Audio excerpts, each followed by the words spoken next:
Assalamualaikum warahmatullahi wabarakatuh. So for today, my group will be presenting on the topic of human rights.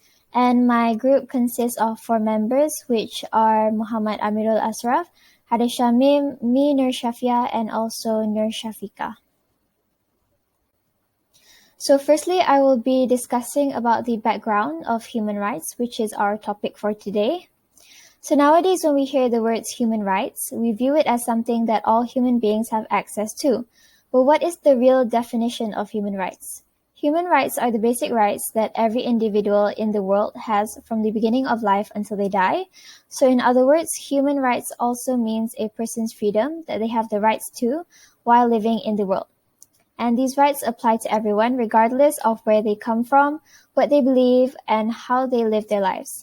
And apart from that, these rights can never be taken away, but they can be limited under some circumstances, such as when someone violates the law or when in the interest of national security. So now we'll be discussing about the types of human right violation. There are multiple types of human right violations, such as civil, political, economic, cultural, and also social rights. So reverting back to the original definition of human rights, even though it is said to be deserved by all human beings, there are still many that are being violated. And one of the many types is violation of civil and political rights. So this usually occurs when war occurs and contains acts of genocide, torture, and arbitrary arrest. The right of freedom can also be taken away when a few states are responsible for these violations as an attempt to maintain or control rebellious forces in society. So, as an example, according to Kranz 2017, after a grueling 5-year trial, Ratko Mladic, the general of Bosnia SRB army, during the Bosnian Civil War in the 90s, was convicted of war crimes including genocide by the United Nations Court. And this just proves that genocide is still a reoccurring matter and is still ongoing and violating basic human rights that society deserves, which in this case is simply the right to live. Other types of violation of human rights would be under economic, social, and also cultural rights that every human being deserves. So this means the rights towards work, education, as well as physical and mental health are being ignored or more specifically violated. A few examples that could give a more detailed representation includes denying services and information about health, contaminating water, discrimination at work based on traits like race and gender, as well as failing to provide maternity leaves. So these examples are wide and varied, taking into consideration the basic rights of human beings in general. And another specific violation of human rights under these sections is the eviction of people out of their own homes. So as we all know, currently there is an ongoing issue where the Palestinian community are being forced out of their own homes by Israel forces. So according to Kutlu 2021, the UN estimated around 10,000 Palestinians that have had to leave their homes in Gaza.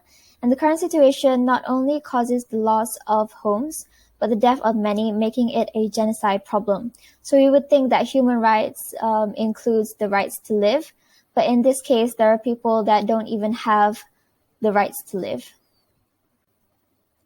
Moving on, I will be discussing about the impact of the issue on international relations. Human rights have impacted international relations in both positive and negative perspectives. In terms of the positive perspective, human rights are not different from other rights in that they protect interests that are covered by statute, implying a public political obligation for their protection. And indeed, exercising one's legal rights often necessitates action, and this is particularly true of declared rights. And as a result, while the international human rights principles downstream foundation is very shaky, upstream action may well help to secure the basic freedoms and entitlements that are supposed to be secured. So another impact towards international relations is that the International Human Rights Project was never meant to be a standalone endeavor. So through the European Convention on Human Rights and the European Court of Human Rights in Strasbourg Europe, has developed a very strong regional framework. In Africa and the America, regional processes are increasingly being strengthened. So national human rights agencies such as supervisory commissions and institutes are becoming increasingly relevant.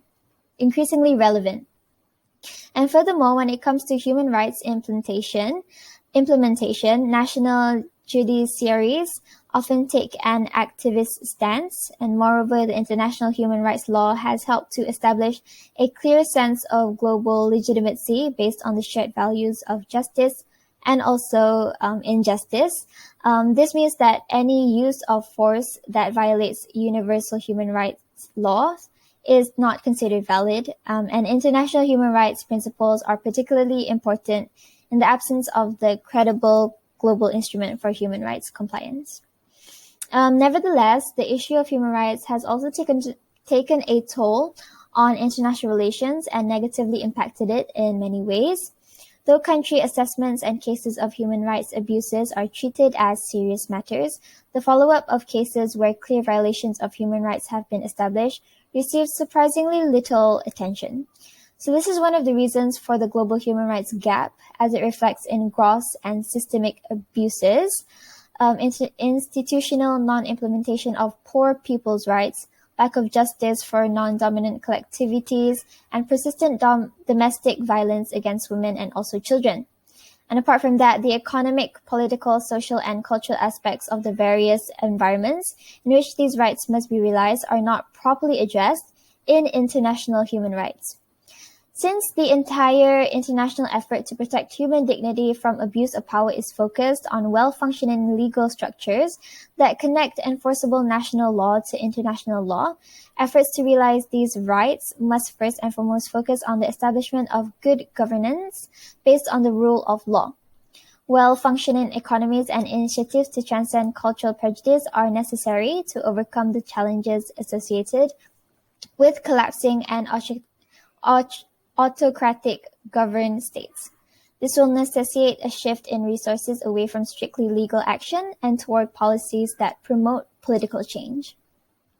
So in all, human rights are vital safeguards for all, but particularly for those who are subjected to violence, neglect, or isolation. Most significantly, these rights give us leverage, allowing us to speak up and criticize government mistreatment. So that's all from me. I will now be passing the slide to the next member.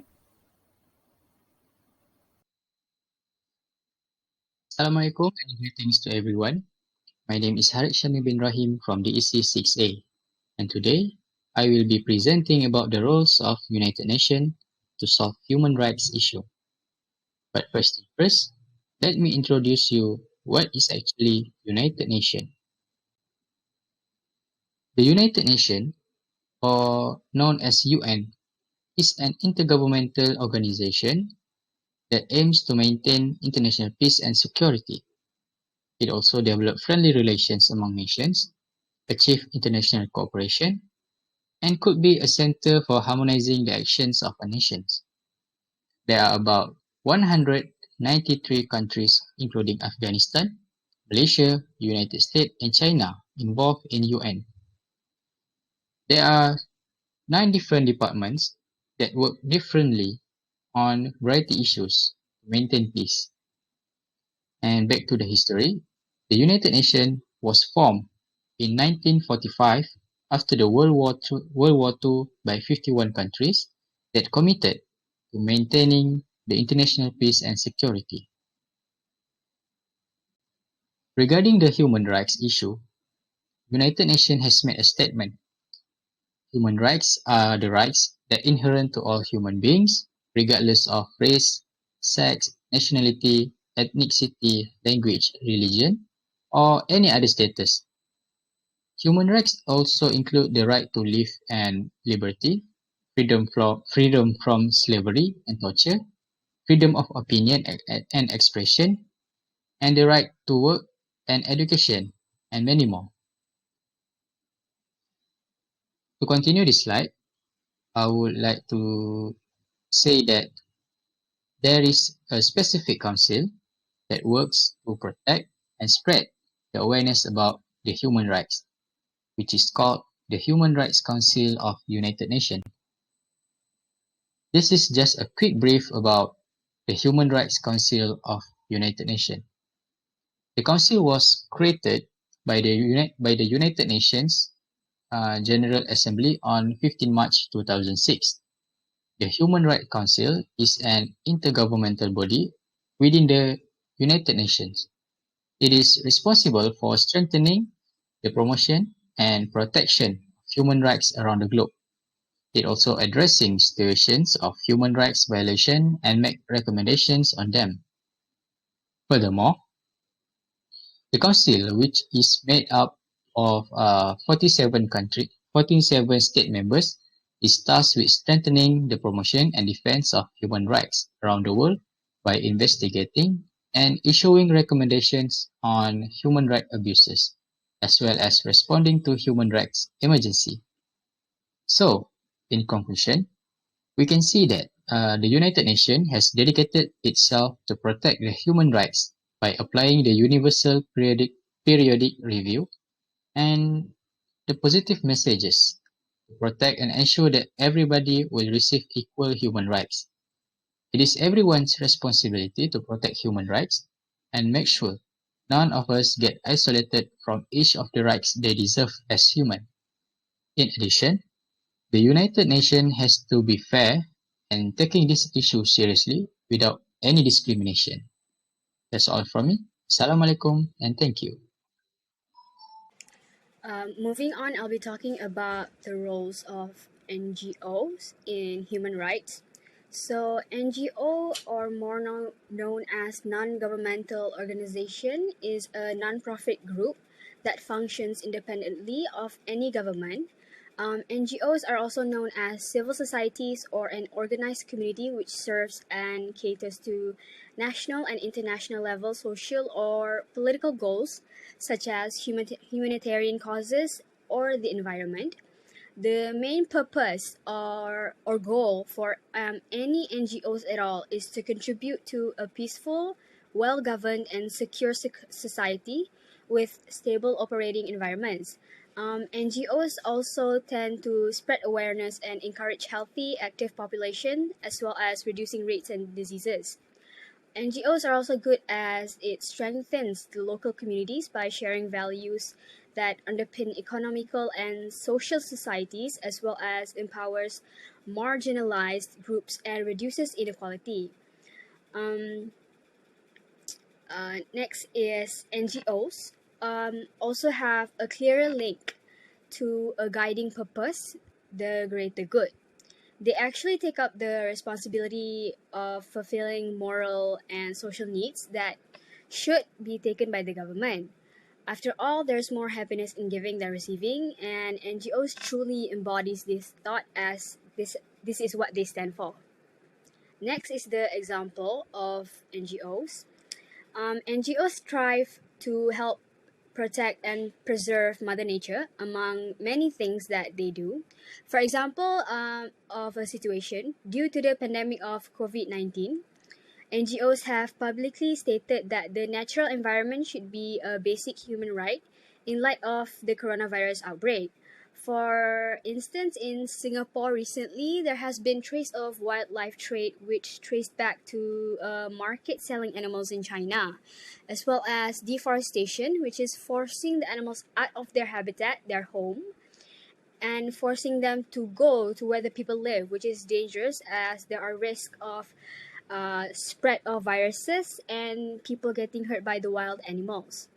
According to the BirdLife International Coalition, the current pandemic is among the causes in habitat loss and illegal wildlife trade, as we are in the grips of the twin climate and biodiversity crisis, which have put over 1 million species at risk of extinction, which makes local organization um, on conservation issues in more than 100 nations active in Singapore, more so than other places. This is one of the reasons why a coalition of environmental organizations is pushing for the United Nations to declare a healthy natural environment as a basic human right. Moving on, I'll be talking about the roles of IGOs in human rights.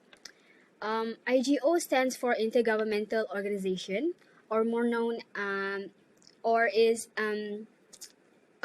which is established by 3 or more national governments through a treaty to pursue a common goal.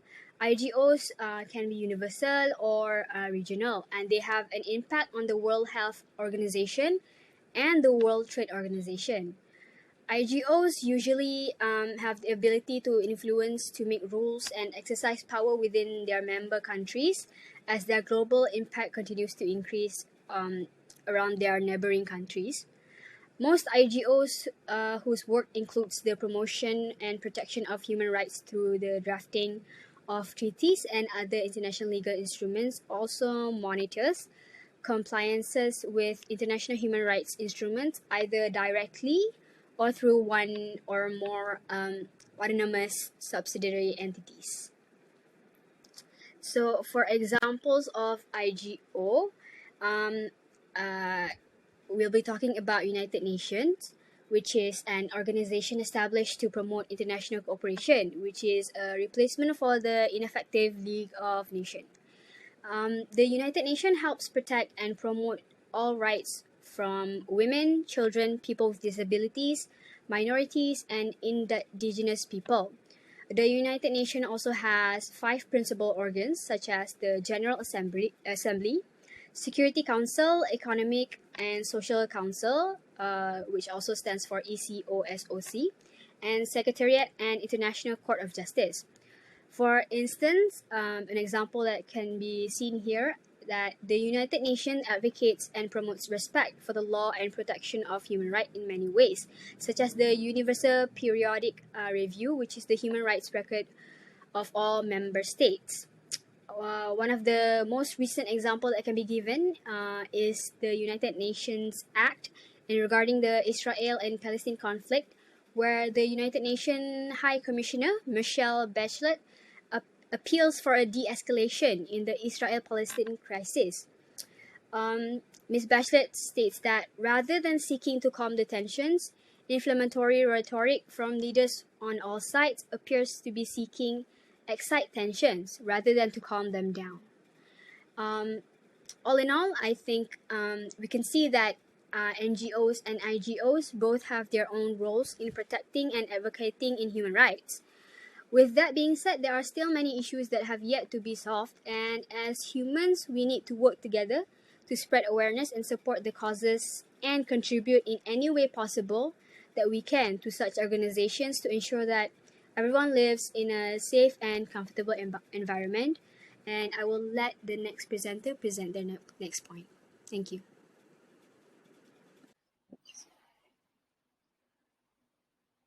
Hi and Assalamualaikum. I'll be to my respective lecturer, Enda Marini. So today I'm going to talk about my personal view about the global problems, which is human rights. So for the introduction, human rights are moral concept or convention that are describe specific standards of human behavior and are routinely recognized as legal rights under the local and international law. Every person born on this planet has human rights that must be safeguarded by the law. According to the United Nations, there are 30 basic human rights that are recognized around the world. But today, I'm going to give out my opinion, my thoughts, my point of view about a few basic human rights. So the first one, basic human right, is all human beings are free and equal. Human beings are born with the same dignity and right as other animals. As we all born with the ability to choose our own pathway, which is as a human we has our own knowledge, our own decision making. So if we want to choose our own pathway, such as we want to be a doctor or engineer, we can choose our own path, and there's no wrong with that. And also, we all have our own opinions and thoughts. With this point, that show that we, as a human, and we have our own opinion and our thought, we are free to think about the opinions and our thoughts and give up our opinions and the thoughts and there's no wrong about giving opinion and giving the thoughts in the right way. So last but not least, everyone should be treated equally. Because this is why, because we are born from mother, we are all same. We don't have the privilege. The difference between us is just our own knowledge and the knowledge that differentiates us and our own title. And next, uh, freedom from discrimination, regardless of color, race, sex, language, religion, political or other opinion, national or social origin, property, birth, or other status, is entitled to all rights and freedoms. No discrimination shall be established on the basis of person, country, or terrorist, political, jurisdictional, and international standing. This means that the reason indicated above, a person cannot be discriminated against the implementation of other convention rights. So, in this case, freedom of discrimination, such as we can see there's an issue like Black Lives Matter. Um, some of the white people doesn't want to be friends with black people because the color are not same, the color skin are not same, and also they see uh, black people as a terrorist, as a bad people, and Black Lives Matter is movement that makes the world change, and I think most of the people know about that. So that's why we are free from discrimination. So next is right to life. Okay, every person has the right to life, liberty, personal security. The right to life of all people must be guarded by the law. No one shall be willfully deprived of life unless in the execution of court sentence following is conviction of a crime for which a penalty is stipulated by the law. For right to life, this case, I think in my opinion, as long as the people doesn't do any crime or doesn't do any criminal such as like shooting people or killing people or uh, giving a drug or anything about the criminal, the person has the right to stay alive and has the right to life. As long as the person do the right thing and there's no something like proven that he or she are not wrong, I think they have the right to life. Okay, next.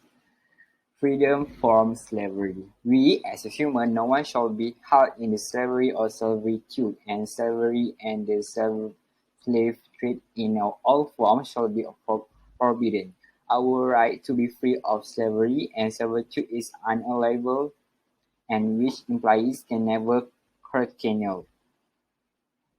So from this freedom from slavery, we can see that some of the people might be a slave for highest people or with a lot of money, people with a lot of money. But we as a human, we have the right free from the slavery. There's no one in this world that belong to be a slave. And everyone has the right to speak up about what they want, about their own right to life and what they want to do. They don't have to be a slave from a person, for a person or the highest person or the wealth persons. Okay, the last one is freedom from torture. No one shall be subjected to torture or cruel, inhuman or degrading treatment or punishment. We must not mistreat in any way. When we are in a hospital or a care facility, we should be protected against physical or mental abuse. If we are unable to eat or drink in our own, we should be assisted. We should not be strained with excessive force. So freedom from torture, this thing is very important for us.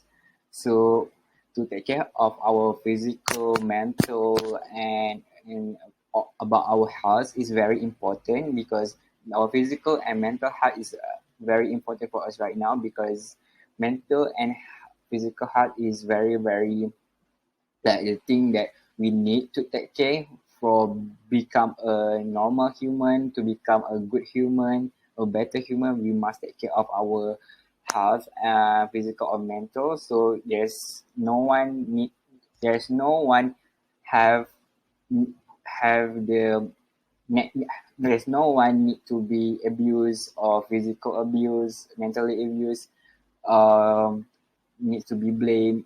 There's no one in this world should be blamed or should be abused. Okay. Lastly, conclusion. Tolerance, equality, and respect, all the values that can help lessen societal conflict, putting human rights ideals into practice can assist us in creating the society we desire. The way we think about and apply human rights ideals changed dramatically in recent decades.